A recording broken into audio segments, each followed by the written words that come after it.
Бизнес-форум, проведенный в Алекминске при участии первого зампреда Республики Петра Алексеева, дал старт нескольким бизнес-проектам.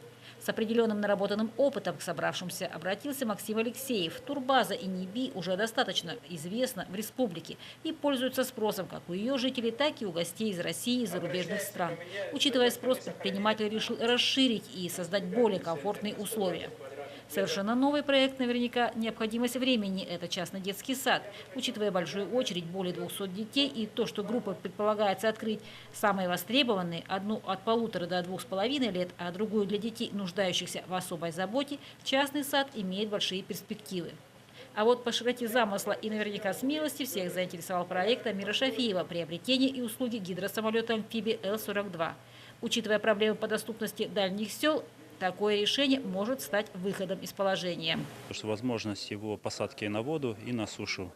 С помощью этого самолета возможно осуществлять такие цели, как лесопатрулирование, санрейсы по линии МЧС. Это во время паводка, осмотр мест заторов, по перевозкам почты, пенсионные доставщиков, можно осуществлять доставку. Ну и, конечно же, мониторинг ЛЭП, газопровода, нефтепровода. Петр Алексеев также заинтересовался проектом. Проект очень интересный. Квалифицированный специалист при этом имеется, да, который имеет лицензию на полеты и так далее. Это первое. Второе.